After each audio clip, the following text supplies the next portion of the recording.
የጅቡቲ ዳርዳርታና አደገኛው አካሄድ የተፈራው እየሆነ ይሆን? የኢትዮጵያ ዋነኛ መውጫ መግቢያ ጅቡቲ ናት። ከ95% በላይ የሚሆነው የኢትዮጵያ ውጭና ገቢ የሚሳለጠው በጅቡቲ ወደቦች ነው። የባቡር መስመሩና ትላልቅ የጭነት መኪናዎች 4 ሰዓት ከአዲስ አበባ ጅቡቲ ይመላለሳሉ። ጅቡቲ ላይ አንድ መንገድ ቢዘጋ አዲስ አበባ ላይ ንዝረቱ በሰዓታት ውስጥ ይደመጣል። የኢትዮጵያ ጉሮሮ ያለው ጅቡቲ ላይ ነው። ኢትዮጵያ ፖርት ሱዳንን ወይም ላቡን አለያም ደግሞ በርበራን መጠቀም ትችላለች። ነገር ግን ኢትዮጵያ አሰብን ወደምትጠቀምበት ዘመን እንኳን የጅቡቲ ወደቦችን ትጠቀምባቸው ነበር። ኢትዮጵያ ሲበዛ በጅቡቲና በጅቡቲ መስመር ጥገኛ ናት።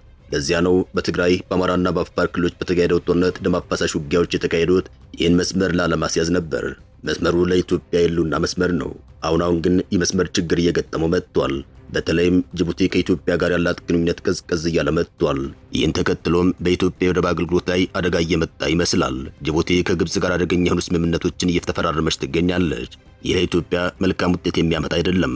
ለዚህም መንግስት በቅርቡ አምባሳደር ለውጥ ማድረጉ እንደ ምልክትነት ያነሳሉ። ትናንትና አልሲሲ ጅቡቲ ተገኝተው ቀይ ባህር የኛ ብቻ ነው ሲሉ ተደምጠዋል። ኢትዮጵያ የባህር በር ፈልጋለሁ ስትል የሉን አደጋ ተጋርጦብኛል በሚል ነው። የጅቡቲ አካሄድ የቀይ ባህር አጀንዳ ላይ ነዳጅ ማርከፍከፍ ሊባል ይችላል። እስከ መጨረሻው ድረስ አብራችሁን ቆዩ።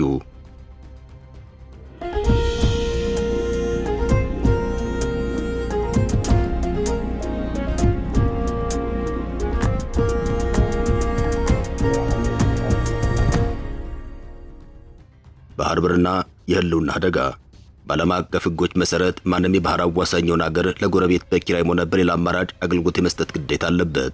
ማንም ሀገር የባህር መውጫና መግቢያ መከልከል አይችልም። ለኢትዮጵያ የባህር በር መውጫ ጎረቤቶቿ ሙሉ በሙሉ መከልከል አይችሉም። ዓለም አቀፍ ህግ ይከለክላል። ነገር ግን እናበለው ግን እንዳይመጣ አድርገው እንዲሉ ሳይከለክሉ መከልከል አለ። ይህም በይፋ ሳይከለከል አስተዳደሩን በማጥበቅ ችላ በማለት ቁጥጥር በማብዛት ክፍያና ቀረጥ በመጨመር ሉዓላዊነትን የሚዳፈሩ እርምጃዎችን በመውሰድ በተዘዋዋሪ ክልከላ ማድረግ ይቻላል። ጅቡቲ በትንሹም ቢሆን አሁን እያደረገች የሚገኘው ይህንን ይመስላል። በዚህ ዘርፍ ላይ የሚሰሩ አንዳንድ ግለሰቦችም በቅርቡ ከሪፖርተር ጋር በነበራቸው ቆይታ ኢትዮጵያ የባህር በር ጥያቄ ካነሳች በኋላ የጅቡቲ ባለስልጣናት የኢትዮጵያን ጥቅሞችን ላይ ያሉ ነው ሲሉ ተደምጠዋል። ቶሎ ማስተናገድ ጥያቄ ሲቀርብላቸው ጉዳይ ለማለት አብዝተዋል ሲሉ ለሪፖርተር ተናግረው ነበር። በቅርብም ከጾም ጋር በተያያዘ ለ3 ቀናት የወደብና የተሽከርካሪ እንቅስቃሴ በመቆሙ አዲስ አበባ ላይ የነዳጅ ሰልፍ ድንገት መፈጠሩ ይታወሳል። ጾሙ ከዚህ ቀደም የነበረ ሲሆን ጾም ሰበብ ተደርጎ ትራንስፖርት የተቋረጠው ግን በዘንድሮ ዓመት ብቻ ነበር። ይህም ትልቅ መልእክት ነበረው። ጅቡቲ እንዳልነው መውጫና መግቢያ መከልከል አትችልም። ነገር ግን በዚህ መልኩ ችግር መፍጠርና ማማረር ትችላለች። ይህ ችግር በዲፕሎማሲያዊ መንገድና በውይይት በቀላሉ ሊፈታ የሚችል ነው። ነገር ግን በዚህ የሚገፉ ከሆነ በወደብ ጉዳይ ኢትዮጵያ ሌላ የህልውና አደጋ እንደገጠማት ሊረጋገጥ ይችላል። ኢትዮጵያ በባህር በር ጉዳይ የህልውና ችግር አለብኝ ስትል ኤርትራ በአንድ ወቅት አንድ ምላሽ ሰጥታ ነበር። ኢትዮጵያ የህልውና አደጋ አለብኝ ማለት የምትችለው ሁሉም ጎረቤት ሀገራት የባህር መውጫና መግቢያ ከከለከሏት ብቻ ነው ብላ ነበር። ይህን ያሉት ከሳምንት በፊት የኤርትራው ማስታወቂያ ሚኒስትር የማነ ገብረ መስቀል ናቸው። ኢትዮጵያ በጅቡቲ በኩል የምታገኘው የወደብ አገልግሎት ከተስተጓጎለ እንደ ህልውና አደጋ ማየቷ የማይቀር ነው። ምክንያቱም ከጅቡቲ ወደቦች ውጭ በአሁኑ ሰዓት ኢትዮጵያ ልትጠቀም የምትችለው የተሻለ ወደብ የላትም። የጅቡቲ ወደብ ባቡርን ጨምሮ በርካታ መሰረተ ልማት ያለው ነው። ይህን ወደ ኬንያው ላሙ አለያም ወደ በርበራ ወደብ ለመውሰድ ቢፈልግ እጅግ በርካታ ወጪዎችን ሊጠይቅ ይችላል። አዋጭም አይደለም፣ የዋጋ ንረቱም ይጨምራል። ኢትዮጵያ ከጅቡቲ በመቀጠል ጠቅማ አዋጭ የሚሆናት የአሰብ ወደብ ነው። ጅቡቲ ምን እያደረገች ነው? ወደ ምስራቁ በሄድን ቁጥር የፖለቲከኞችን የህዝብ ባህሪ ትንሽ ቀየር እያለ ይሄዳል። ድሮ ኢትዮጵያውያን ጅቡቲያውያን ለመግባባት ጫት ይዘው ሄዱ ነበር ይባላል። ባይቅቡም የወሰዱትን ጫት ዘርግተው አብረዋቸው ይቀመጣሉ። ጅቡቲዎች ለጫት እጅግ ከፍተኛ የሆነ ክብር አላቸው። ጫት ይዞ የሚመጣላቸው አካል ኢትዮጵያ ውስጥ ኩንታል ጤፍ ይዞ እንደሚመጣ እንግዳ ተደርጎ ሊቆጠር ይችላል። ጅቡቲን ኢትዮጵያ ከረጅም ጊዜ ጀምሮ በጥንቃቄ ይዛ ትኖራለች።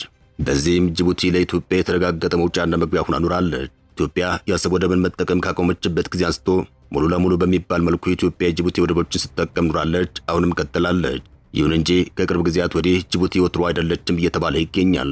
ጅቡቲ እያደረገች ካለችው ተግባር አንጻር ቢመዘን ጉዳዩ እውነቱ ነው ይገኛል። እንደ መረጃዎች ከሆነ ጅቡቲዎች የኢትዮጵያ መንግስት የአገልግሎት ገንዘብ ሳይዘገይ አልከፈለንም የሚል ሰበብ ያቀርባሉ። ክፍያ ዘግይታችኋል በሚል አገልግሎት ማስተጓጎል ከቅርብ ጊዜያት ወዲህ ተደጋግሟል። የጅቡቲ ወደቦች የነዳጅ ዲፖዎች የኢትዮጵያን ፍላጎት መቋቋም አቅቷቸዋል። በእነሱ አገልግሎት ማነስ ምክንያት ኢትዮጵያ ውስጥ ነዳጅ ሰልፍ እንዲፈጠር እየተደረገ ይገኛል። ጅቡቲዎችን ለማሻሻል ፍላጎት የላቸውም፣ እያሳዩም አይደለም። ሆራይዘን የሚባለው አሁን ለኢትዮጵያ አገልግሎት የሚሰጠው የነዳጅ አገልግሎት የሚሰጠው ዲፖ የአረብ ኤሚሬትስ እንደሆነ ይታወቃል። እናም ለዚህ ተቋም ጅቡቲዎች ማስፋፊያ ከልክለዋቸዋል። ራሳቸው ጅቡቲዎች ዳሙር ጆግ ላይ ትልቅ የነዳጅ ዲፖ ገንብተዋል። ስራ ላይ ያስጀምሩ ተዘጋጅተዋልም ነው የተባለው። የኢትዮጵያን ፍላጎት ለማስተናገድ አቅም አንሶታል። በቅርቡ እድሳት ቢደረግለትም አልቻለም። ነገር ግን ጅቡቲዎችን ለማሻሻል ሲሞክሩ አይታዩም። ይህም ዝም ብሎ የተፈጠረ ሳይሆን ከፍላጎት ማጣት ተደርጎ ይቆጠራል። ጅቡቲ ከኢትዮጵያ ጋር በወደብ አገልግሎት ሆነ በሌላ ግንኙነት ራቅ እያለች መጥታለች። ለዚህም በርካታ ማሳያዎችን መጥቀስ ይቻላል። አንደኛ፣ ጅቡቲ ከኢትዮጵያ ይልቅ ከሌሎች ሀገራት ጋር ጥብቅ ግንኙነት እየመሰረተች መጥታለች። ጅቡቲ በዋናነት ከካይሮ ጋር አደገኛ ወዳጅነት በመመስረት ላይ ትገኛለች። ካይሮ ከስዊዝ ካናል እግሯን አስረዝማ ጅቡቲ ላይ የረገጠችው ምን ፈልጋ ነው የሚለው የሚያጠያይቅ አይደለም። ትናንት ጅቡቲ የነበሩት የግብፁ ፕሬዝዳንት አልሲሲ ከጅቡቲ ጋር በርካታ ስምምነቶችን አድርገዋል። ከእነዚህም መካከል አንደኛው ጅቡቲ ለግብፅ ወደብ መገንቢያ ቦታ መስጠቷ ነው። ሌሎችም ከወደብ ጋርና ከመሠረተ ልማት ጋር የተያያዙ ስምምነቶች ተፈራርመዋል። የፀሐይ ኃይል ማመንጫ ግንባታ፣ የስታዲየም ግንባታ፣ የወደብ አገልግሎት ማሻሻያና ሌሎች ሥራዎችን ተስማምተዋል። ይህ ጠጋጠጋ በመጨረሻ ጅቡቲ የግብፅ ተልዕኮ አስፈጻሚ ያደርጋታል። ይህ ደግሞ በኢትዮጵያ ንግድ እንቅስቃሴ ላይ ከፍተኛ የሆነ ጫና ያመጣል። የወደብ ኪራይ መጨመር፣ ማጉላላት፣ ከአባይ ወንዝ ጋር የተያያዙ ፍላጎቶችን ለማስፈጸም ጅቡቲ ለግብፅ ተባባሪ ልትሆን ትችላለች። ጅቡቲ ወደዚህ መምጫ ጉዳይ የሆናት አባይና ኢትዮጵያ ብቻ ፈልጋ መሆኑ ጥርጥር የለውም። ካይሮን ወደ ጅቡቲ ያስጠጋት ጉዳይ አባይና ኢትዮጵያን ፈልጋ ብቻ እንደሆነ ጥርጥር የለውም። ጅቡቲ በቅርቡ ዓመታት ከኢትዮጵያ ይልቅ እንደ ቻይና ላሉ ለሩቅ ሀያላን ሀገራት የተመቸች ሆናለች። ዛሬ የዶራሌ ወደብ በቻይና ቁጥጥር ስር ይገኛል። ዶራሌ አጠገብ ቻይና ወታደራዊ ስፍር ከፍታለች። አሮጌው የጅቡቲ ወደብ ጥልቀት ያለው የቁም እንስሳትን ጨምሮ በርካታ መርከቦችን በአንድ የሚያስተናግድ እንደሆነ ይታወቃል። ባቡሩ በቀጥታ ወደቡ ድረስ ይገባል። አሮጌው ወደብ በእድሳት ሰበብ ፈርሶ ወደ ዶራሌ ዞሯል።